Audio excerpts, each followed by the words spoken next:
So we're here today to show you some exercises to help improve your hip flexor flexibility. One of the main reasons we want to do this is because the majority of the population has excessively tight hip flexors, which impairs their performance and contributes to injury.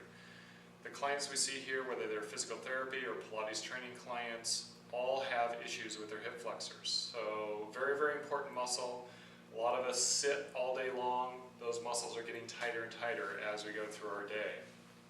Our sports that we do, cyclists, rowers, anybody else that has a bent knee position is going to be contributing into that tightness in those hip flexors. So we're going to show you how to work on those at home.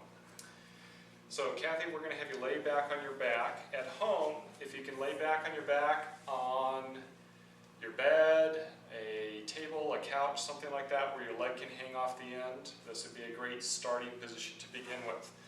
This leg up here, you're going to draw up towards your chest as far as you can. That helps round and flatten your back, which puts maximum stretch on this hip flexor. As you can see, her leg's kind of up here rather than down. If we let that leg go, look how much more range of motion she has. This is being done wrong. We have to have that leg drawn up.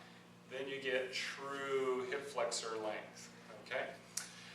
The other thing you can do, if you have someone assisting you, is you can work on having them hold the knee so that the shin is straight up and down, or you can have them work on a light pressure on the top. Just be very careful with that and making sure that you don't push too hard. All right, to change sides, you're going to lift this leg first, lower this side.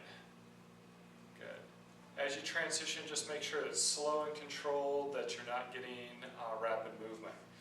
If you have a lot of TFL tightness into the IT band, that knee's out to the side, if you can have someone help hold that to the middle for you, that will also help improve the quality of that hip flexor stretch. Okay. Next, we're going to go up into a kneeling lunge hip flexor stretch.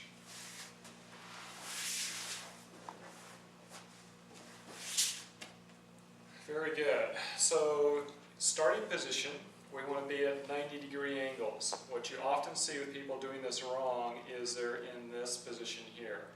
Most people do not have anywhere near this kind of flexibility, so it's all going into their low back. And that low back is loading into those little joint structures we talked about earlier in the anatomy, and that's going to result in pain, and you're really not doing any stretching. So a lot of people will make that error. So make sure that you stay right over this knee, and this knee is bent at 90 degrees. From there, the sequence is you want to engage your low rectus and transverse, hollowing and flattening through that tummy to open the joints in your low back. In addition, you can squeeze into your gluteus maximus. That will intensify the stretch because this is an extensor muscle. Your hip flexors are a flexor, and it will help release that muscle more effectively. If you want to get into your TFL muscle, you can push the hip out to the side a little bit and just create a little tension right there in the side of your hip. And that will fully stretch all of those hip flexors for you. One other thing I didn't mention is this leg down here, you want to have it straight ahead. You don't want to have it angled in or out to get that proper alignment. Good stretch?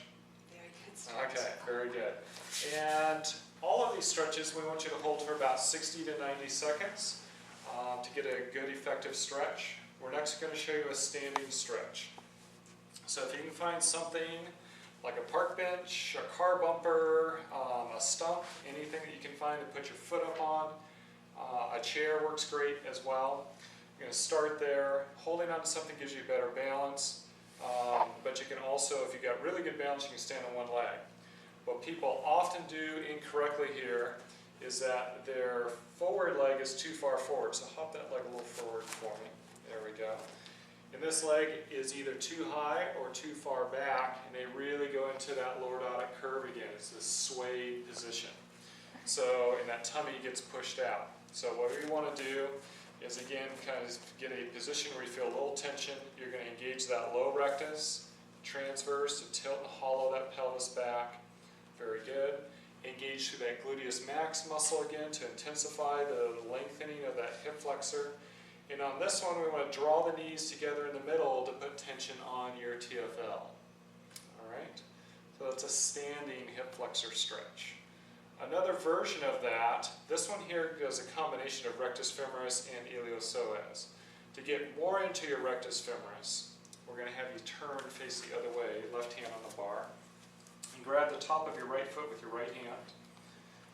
Very good. So this will intensify the rectus femoris length. So that muscle runs right through here.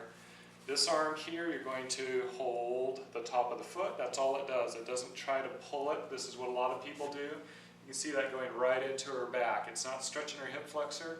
It's just making her spine curve. So you want to keep this arm straight, just holding the top of the foot. Then we go through our sequence again. Low rectus and transverse engage. Gluteus max tightens. Knees pull to the center. And that's our stretch right there.